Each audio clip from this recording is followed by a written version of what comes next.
Hi everyone, good evening. As we speak, G20 guests are arriving at the Bharat Mandapam for the official dinner that is being hosted by President Murmu. But many people will say the dessert has already been served even before the dinner starts. It's called the Delhi Declaration. Now, it was looking very, very difficult given that there was Russia and China on one side and America and the European Union on the other side on the war that is raging on in Ukraine. But after much negotiations, there has been a communique that is unanimous. Now, this is a major win for India and its G20 presidency. The Prime Minister is calling it historic. एक खुशखबरी मिली है हमारी teams के hard work से और आप सभी के सहयोग से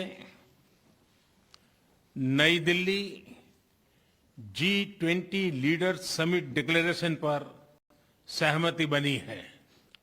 मैं इस डिक्लेरेशन को एडॉप्ट करने की घोषणा करता हूं।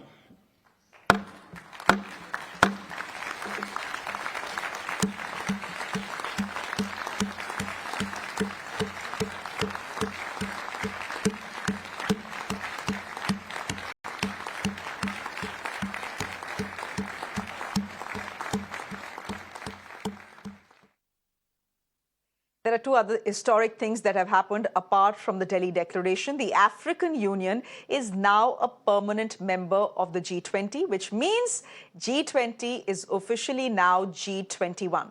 Now, this falls in line with India's pitch for inclusivity in global bodies.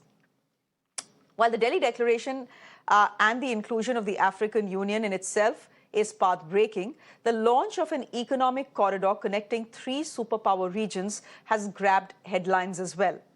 India, the Middle East and the European Union have formed a partnership to launch a trade corridor which will rival China's Belt and Road Initiative. Now, under this initiative that has been announced today, the three regions will be linked by data, railways, ports, electricity, and all of this is expected to speed up trade between the three regions. Calling it historic, Prime Minister Modi said the corridor will pave the way for economic integration for years to come. आने वाले समय में यह भारत, पश्चिम Asia और Europe के बीच economic integration का प्रभावी माध्यम होगा। ये पूरे विश्व में कनेक्टिविटी और विकास को सस्टेनेबल दिशा प्रदान करेगा। मजबूत कनेक्टिविटी और इंफ्रास्ट्रक्चर मानव सभ्यता के विकास का मूल आधार है। भारत ने अपनी विकास यात्रा में इस विषय को सर्वोच्च प्राथमिकता दी है। The chief of the European Union has called this partnership nothing short of historic. US President Joe Biden, too, has hailed this initiative, calling it a big deal. And today I'm proud to announce that we've finalized a historic agreement for a new India, Middle East, Europe economic corridor. As a key part of this corridor, we're going to invest in ships and rail that extends from India all the way to Europe, connected by the UAE, Saudi Arabia, Jordan, and Israel, contributing to a more stable, more prosperous, and integrated Middle East. And I want to thank the sponsors, and I particularly want to thank Prime Minister Modi and the Crown Prince of Saudi Arabia, Mohammed bin Salman. In conclusion, I'd like to commend the PGII launched by President Biden with the participation of Saudi Arabia in $20 billion. We look forward to the integration of the initiative and the economic corridor project, which is announced in this meeting. I would like to thank those who worked with us to reach this founding step to establish this important economic corridor.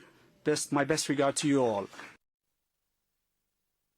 Now, once it gets to work, the corridor will be a strong response to the China's BRI, that's the Belt and Road Initiative, which allows Beijing to extend its influence and investments in Europe, in Africa, and in Latin America as well. Something else happened on the sidelines of the G20 as well today.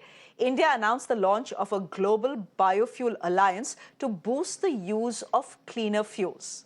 Now, this alliance will help accelerate global efforts to meet net zero emission targets. This by facilitating trade in biofuels derived from sources including plant and animal waste. Prime Minister Modi announced the launch of the Global Biofuel Alliance just a short while ago. He's also urging other G20 nations to join the initiative with a plea to take ethanol blending with petrol globally to 20%. He also said energy transition is a significant need of the 21st century, considering the climate change challenges that are upon us now. The Global Fuel Alliance, which has India, the United States, and Brazil as its founding members, has been working in the field of fuel blending as well. But the big takeaway from today, of course, has been the Delhi Declaration. Veena Sikri is a former diplomat. She's joining us on the broadcast. Suresh K. Goyal is a former ambassador joining us on the broadcast as well. And Shilkant Sharma is a former SG at SARC joining us as well. Thank you, all three of you. It's a Saturday evening. We are seeing some lovely pictures come to us from the Bharat Mandapam here in the national capital. The weather has been kind. The weather gods have been kind. It's rained a bit. The weather is very pleasant, and I'm very glad of that. Because you don't want your international guests to come in and have to deal with Delhi's heat and humidity. At least for today, they haven't had to deal with it. So as we look at those pictures, Veena Sikri, I think it's only befitting for us to start with something that we were speaking about yesterday as well. Whether we will have a Delhi declaration or not, there was much speculation and there was much skepticism as well. And I was reading, some international copies. They say it's a surprise that the Delhi Declaration has come. Is it a surprise, really? I know it was tough. I know it was challenging. But given the fact that India was very clear it wants a declaration by the end of the summit, is it really a surprise to you? Well, I think first and foremost, it's a tribute to India's negotiating ability, led by the Prime Minister, led by the Foreign Minister and his team of diplomats, by the Sherpa, by NSA Ajit Doval. All the negotiations, painstaking negotiations over months, have made this Delhi Declaration a success. I agree with you. Yesterday, there was a lot of skepticism because there was a lot of indication, linked also to the absence of President Xi Jinping and so on. But I think that, the Sherpa said very clearly that 200 hours of negotiation went into the negotiation on the Ukraine paragraph. One paragraph took 200 hours. And I think this is very significant. It could be the starting point of the peace process in Ukraine war, because now the reference to Russian aggression has been dropped. This was, the Western countries, as you know, were very, very keen all these months, have always been keen on including the reference to Russian aggression. By dropping it, can we see the beginning of a peace process? What our Prime Minister has said, and this is not an era of war, we want to move towards dialogue and diplomacy to end the conflict and bring about a ceasefire. Can this be the first step? This is a very, very important and crucial question. I do feel it is a first step in that direction. Other than that, I think the Delhi Declaration is remarkable because it has not a single footnote, no caveat. Everything is completely by consensus.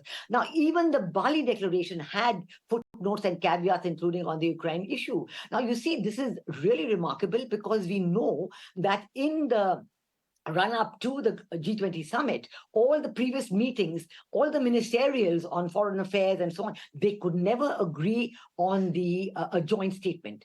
It was always a chair summary. So it had a lot of us very worried that if in the run-up to the meetings and all the previous meetings, there was no joint statement and only a chair summary, then would this have to happen again in Delhi? So once again, a great tribute to the negotiating team led by the Prime Minister, who had been in active contact with all his counterparts of the G20 across the world. And it has resulted in a very successful document, 83 paragraphs full of specific, concrete suggestions.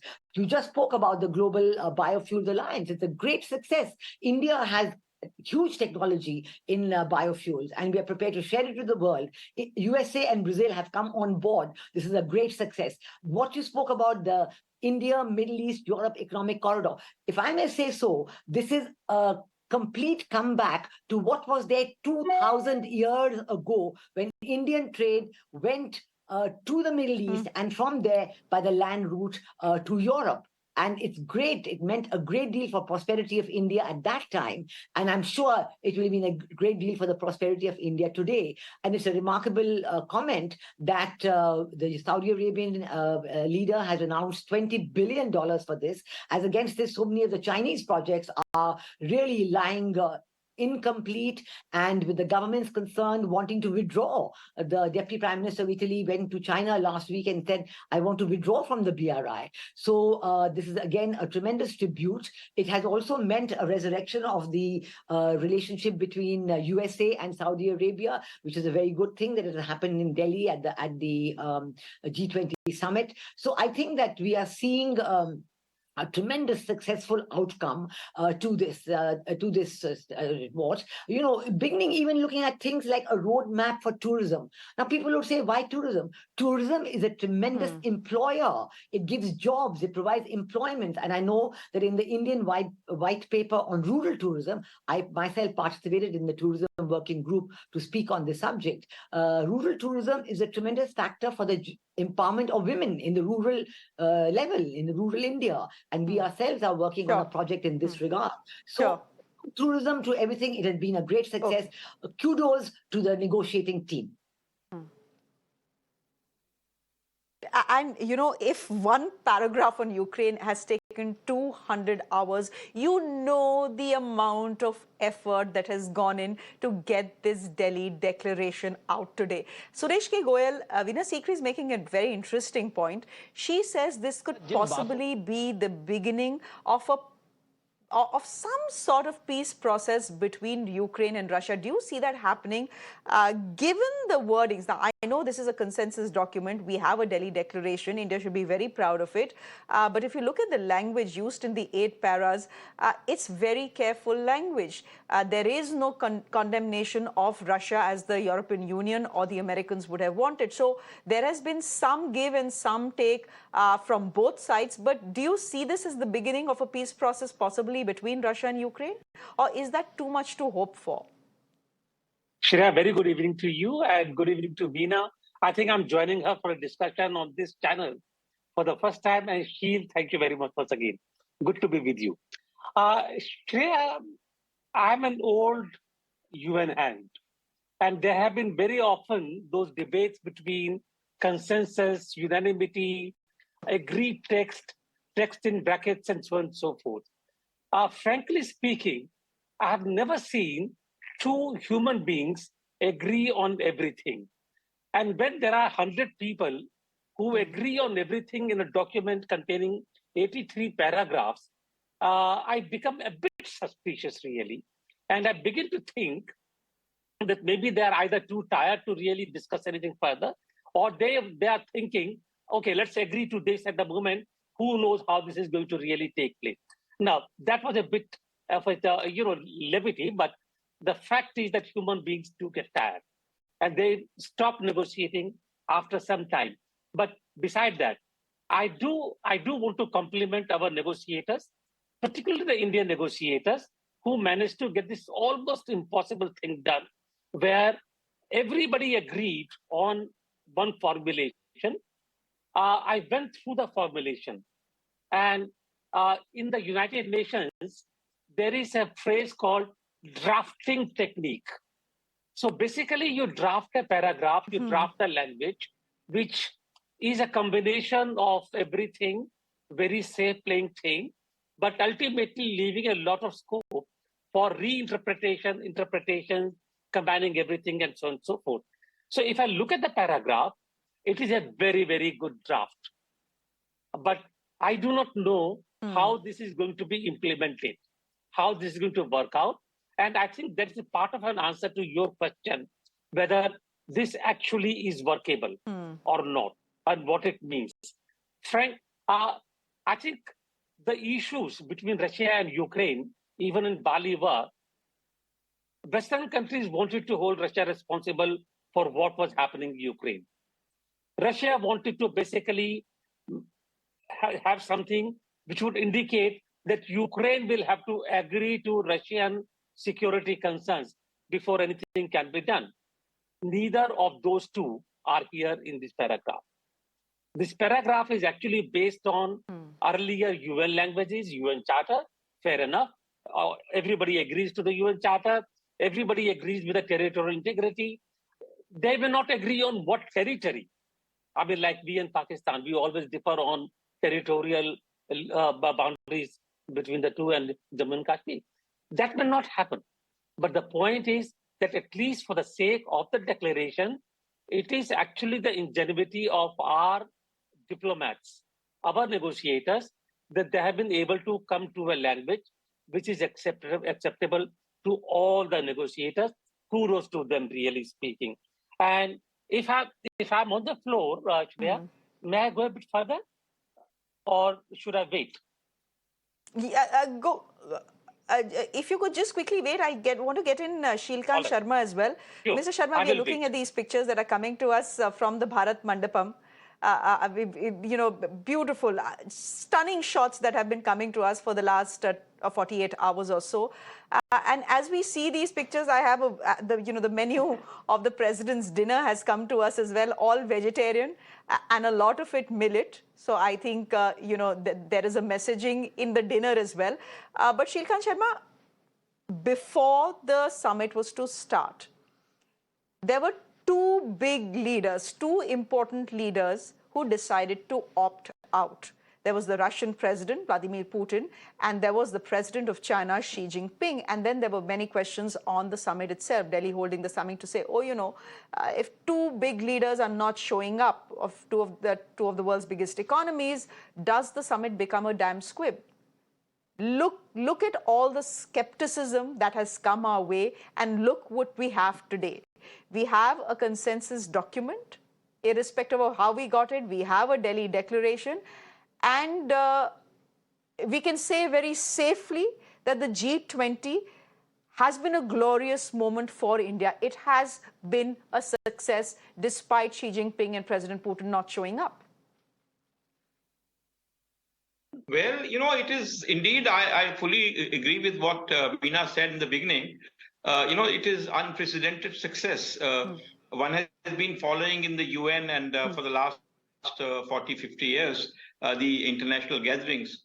But the kind of outcome which is now stated to come out of G20 meeting in Delhi, G20 Summit in Delhi, is unprecedented. We've not had that kind of a document which is clean, without any footnotes, without any caveats, without any, it is a remarkable achievement. And it is diplomatic work. It is hard work, 200 hours for a paragraph, that kind of work.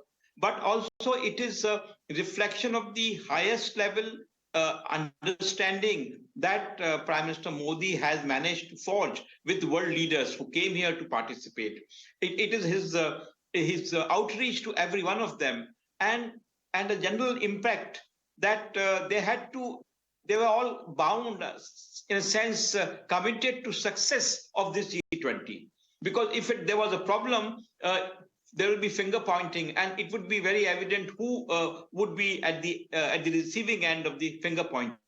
So there was a certain diplomatic, atmosphere, a certain climate of consensus which was building through this marathon efforts, and I think that succeeded. Even yesterday, I remember when we were discussing, I said that the Sherpa was very hopeful that things will sort out. And of course, this morning, our Prime Minister announced that. So it's a very, very good augury for the kind of agenda that we have been pursuing under G20. And also this formulation of the adverse impact of the war and how to address that is it is meaningful. It encompasses many things which we have been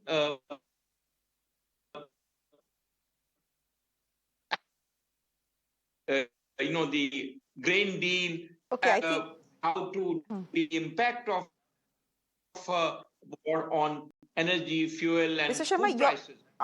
Unfortunately, your connection is not very stable, so we are losing you there. Veena Sikri, I don't have too much time on the show. I think the dinner has officially begun because there is now a menu that is out. I quickly want to hear from you on that. It starts with saying Sharad Ritu and then says a melody of traditions, customs and climate. Bharat is diverse in many ways. It's interesting that the usage of the word Bharat continues. India has been replaced. Taste connects us all, it says. We celebrate Sharad Ritu, the autumn season of abundance in this menu. It showcases the wealth of ingredients across Bharat, expressing our rich culinary heritage in a modern mosaic dedicated to the spirit of Vasudeva Kutumbakam. The starters, well, millet. Then I see some millet in the main course as well. You have, and is there millet in the dessert? Yes, there's millet in the dessert as well. So the Prime Minister really pushing his point on millets, which is a good thing, which is a great thing, which is a great thing for this planet as well, Veena Sikri, if all of us start consuming more millet. But any word on this all-vegetarian menu and what really goes behind planning a menu for the heads of states? I believe ITC is the one that has planned this entire venue. They are the ones catering at Bharat Mandapam.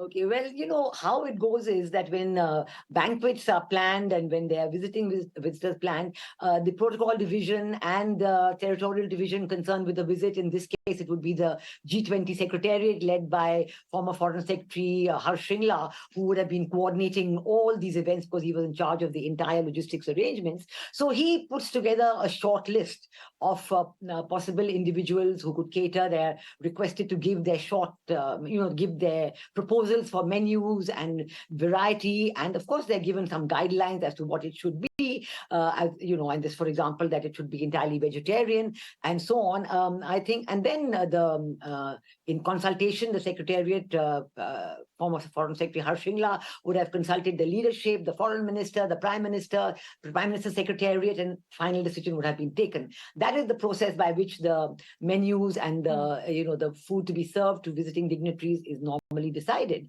But certainly the guidelines, as far as number one, entirely vegetarian, these are broad guidelines which have been taken. I think it may come as a surprise to some of the visitors, but I think many of the visitors would accept it because we know that both our president and our prime minister are vegetarian. They prefer the vegetarian cuisine.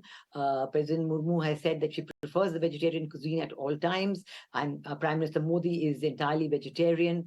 So it is quite acceptable. It would be okay for the visitors. Now, about the millet, presence of millet, I think this is a great thing to do because Prime Minister has succeeded in getting this year declared as the International Year of Millets, and in follow-up, just as we had the International Yoga Year, and in follow-up, we have a lot of yoga presentations all over, and they're culminating in the annual celebrations each year. So when you have an International Year of Millets, it is very logical that the proposer of that should do that country's best to present millets on the world stage in the best possible forms so as to make it an attractive option for all people and to get them to accept this cuisine. I think in this, our Prime Minister and the government, they have succeeded because many people who have tasted these dishes made of millets have come up with good responses. They think it's good. They think it's good for the health. And I must tell you, at the other end of the spectrum, the growers, the women who are involved in millet cultivation, I have seen many interviews on the media and in the print media where women farmers have said that we have moved from vegetables which were not giving us enough of a reward to millets, or we have moved from, say, wheat and rice to millets, and they're getting a very good return with millets. It has increased their income, it has increased their profits, and they're very happy because millets is a very easy crop to grow. It grows on difficult land, and it is very good for the health. So even at the village level, farmers find that switching to lot of millet. Yes, so this is a lot of millet then in the G20 menu. Veena Sikri ji, I'm completely out of time, but the one thing that the world needs to do more is to grow more millet and eat more millet. It's good for our health and more importantly, it's good for our planet's health as well. And that's the point the president's menu is making this evening. The dinner has started. We'll let you go off and get your dinner as well. Thank you very much, Veena Sikri, for joining us. Suresh K. Goyal, good to have you on the show. And Mr. Shilkant Sharma, thank you very much for joining us. With that, I'm slipping into a quick break. News and updates continue. Do stay with us.